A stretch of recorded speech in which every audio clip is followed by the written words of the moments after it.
mundo sofisticou o consumo e banalizou a qualidade das relações interpessoais. O encontro online substituiu o contato físico. A tecnologia comanda as rodas de conversa. Com tudo isso, os nossos adolescentes sofrem o isolamento físico. Bruna, hoje em dia a gente percebe que o encontro físico, as conversas de olho no olho estão cada vez mais escassas. Isso acontece com a grande maioria das pessoas, mas muito mais com os adolescentes.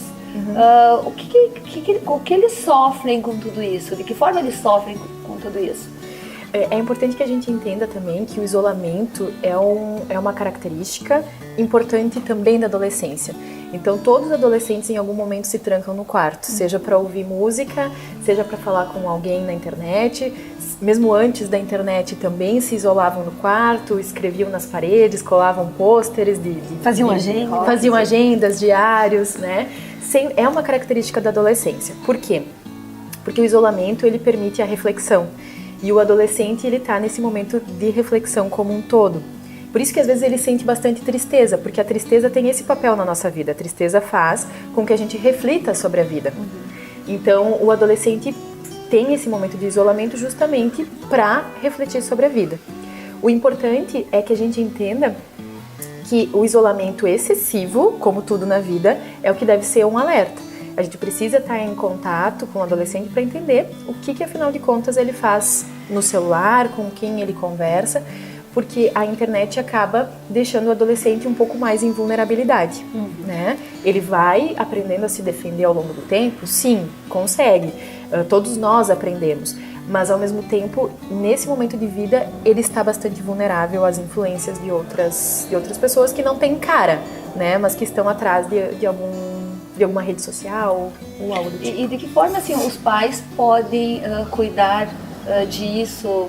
De que forma os pais podem interferir nesse campo dos filhos, assim, sem invadir, sem invadir tanto. De que forma podem orientar e cuidar para que os filhos não estejam sujeitos a esses perigos que se encontram na internet? Como que a gente falou hoje aqui, a base de tudo é o diálogo, né? Então, se eu consigo conversar com o meu filho sobre o que eu espero dele, sobre o que é bom, sobre as consequências que ele pode ter em tomar tal ou tal decisão, isso vai fazer com que ele mesmo consiga se monitorar e poder ver ali, veio uma pessoa conversar comigo, não conheço essa pessoa. O que eu faço com isso? Alguns adolescentes já não dão bola, excluem esse número, excluem essa pessoa, ou então vão lá e mostram para os pais, né? Alguns adolescentes já preferem não mostrar. E isso através da conversa, através de mostrar às vezes os perigos que encontram, que existem aí ao redor, faz com que ele se aproxime e consiga falar. A gente não pode entrar muito na onda de apavoramento, assim. Se a gente se apavora com tudo que pode acontecer, aí a gente fica com o medo sempre à flor da pele. Acaba bloqueando tudo também. Bloqueando tudo. Daí, eu vou recolher o celular do meu filho? Não tem como recolher. Então, é sempre essa negociação. É sempre entender que também se precisa dar um voto de confiança ao filho e estar sempre atento. Não tem outra maneira. Porque a gente não tem uma receita de bolo para o que funciona e o que não funciona. Sem manual, né?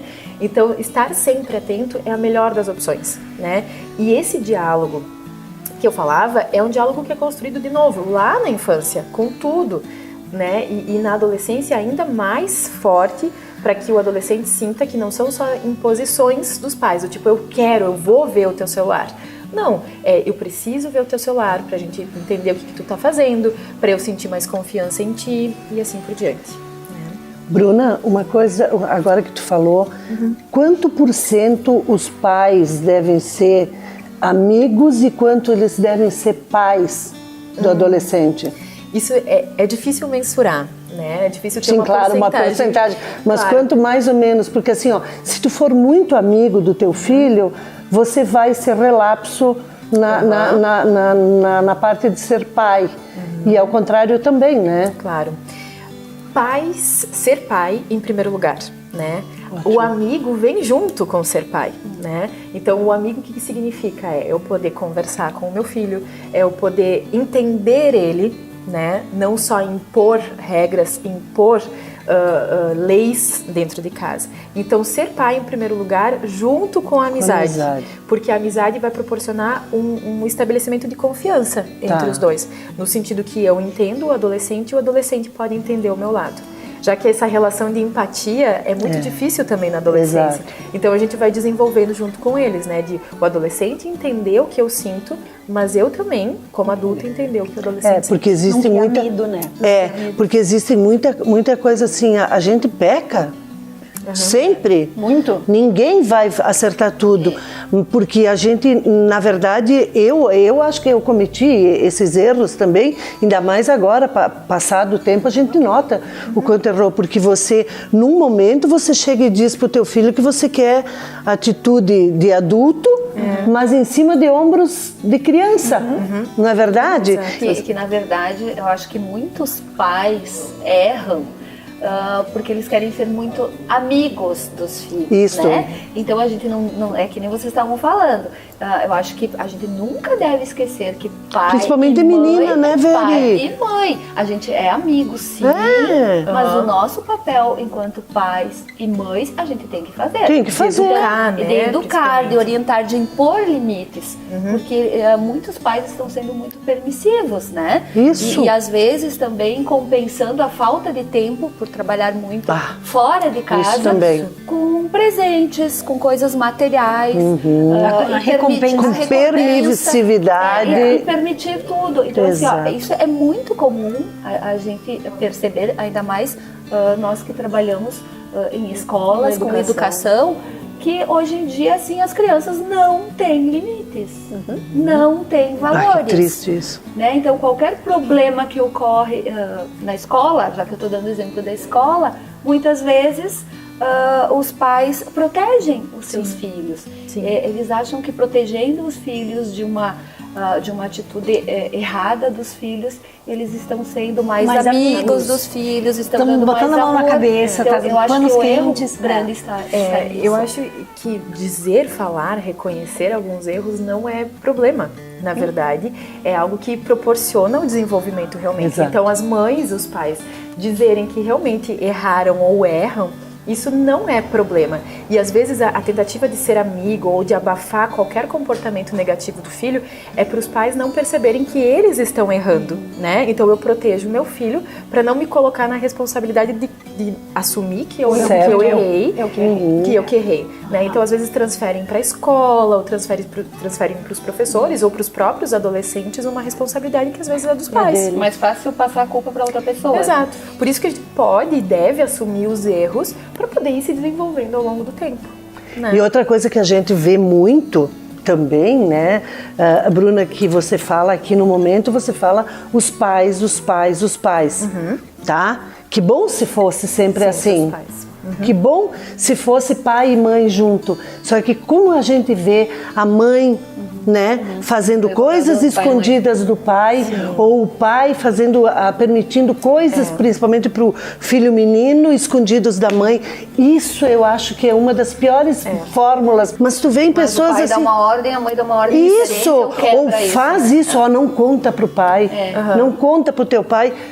Tirando a autoridade. Tirando a autoridade, né? E já ensinando a mentir desde pequeno. Exato. Ensina a mentir desde pequeno e sempre está tirando a autoridade de um ou de outro. Então, quando um precisa assumir alguma coisa, vai lá o outro e diz, não precisa fazer assim, faz como eu te digo. Né? Aí o adolescente fica perdido no meio disso tudo. Não tem limites e acaba vendo que ele consegue jogar com os pais, né? Exatamente, aí ele vê uma brecha, se atira de cabeça. E voltando ao assunto da influência da internet, a gente vê muito que os adolescentes, eles percebem nas redes sociais aquele mito de felicidade, né? Porque as pessoas postam no Facebook, nas redes sociais... Só o que estão felizes. Só os momentos felizes, ou a grande parte dos momentos felizes. Então, muitas vezes, eu acredito, Bruna, que os jovens, eles se frustram vendo isso, por que a vida deles não é tão perfeita e maravilhosa quanto a do colega, quanto a do amigo que está exposta nas redes sociais. Isso também faz com que eles adquirem alguns transtornos, né? Exato. Porque é uma realidade muitas vezes inventada ali das redes sociais, né? Eu posso postar aquilo que eu quiser postar na rede social. Então, quem está absorvendo isso, se não tem esse discernimento de entender que aquele momento feliz pode ser uma parcela da vida daquela pessoa, mas que outros momentos ruins podem acontecer, pode favorecer a transtornos de ansiedade, por exemplo, a dificuldade de lidar com frustração, porque o outro tem e eu não tenho, e aí aquela sensação de que está sempre inadequado, né? Que não que ele é infeliz. Que é infeliz e que é inadequado. Por isso a orientação dos pais é sempre muito importante para discernir o que é certo e o que é errado. E nisso tudo vem a influência do jogo que a gente vinha falando primeiro, né? Do Baleia Azul, que só deu todo esse bafafá, porque encontrou um oceano fértil ali, né? Com certeza. Né? Pegando as crianças desajustadas. E nisso tudo, falando do Baleia Azul, criaram o jogo do Baleia Rosa, né? Que é totalmente ao contrário, que é a valorização da vida. De fazer ao contrário, de desenhar na mão um amigo, de olhar no espelho e se elogiar. Então existe essa versão valorizando a vida. E nisso tudo também, falando da influência da internet, enfim, das redes sociais, existe a série, né, que a gente vinha conversando primeiro, né, Roberta? Das 13 razões do porquê. Que aí a gente já vai entrar na parte do suicídio, né? Que uma adolescente se suicidou. Que horrível motivos fúteis, né? Que eu até cheguei a assistir por querer saber o que é, do que se trata e por ter trabalhar a consciência de que tantos verdade, estavam falando nisso, né? Mas assim, são motivos muito fúteis. Que a adolescente no nosso entender, né? Exatamente, é por isso que a gente estava falando de quanto complicado é a cabeça de um adolescente, né? Do quanto eles sofrem com isso, né? Porque realmente para o adolescente não são motivos fúteis, né? Para ele tem uma potência que é devastadora. O bullying, por exemplo, que ela sofria nessa série, ou então as ameaças, ou a violação do próprio corpo, ela foi abusada sexualmente, por exemplo, a falta de apoio das pessoas, as pessoas não conseguiram enxergar, olhar para ela, e isso levou a pior das situações, que foi ela cometer suicídio, né? E é uma preocupação nossa, enquanto pais, professores, adultos, porque a causa de morte entre os adolescentes, a segunda maior causa de morte entre os adolescentes é o suicídio. Né? Então eu acho que é uma preocupação, sim, e os pais têm que ficar bem atentos, né, a essas questões.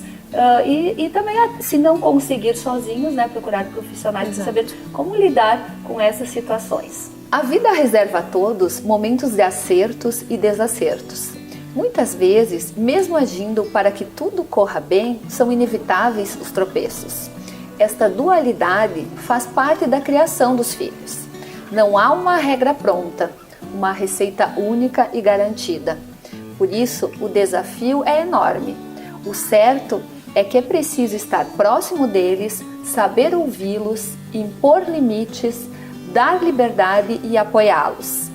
Amar um filho é ajudá-lo a separar-se de nós mesmos.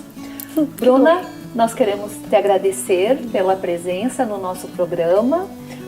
As tuas colocações com certeza foram muito válidas e tenho certeza que ajudaram muito a nós como mães e também as pessoas que estão nos assistindo.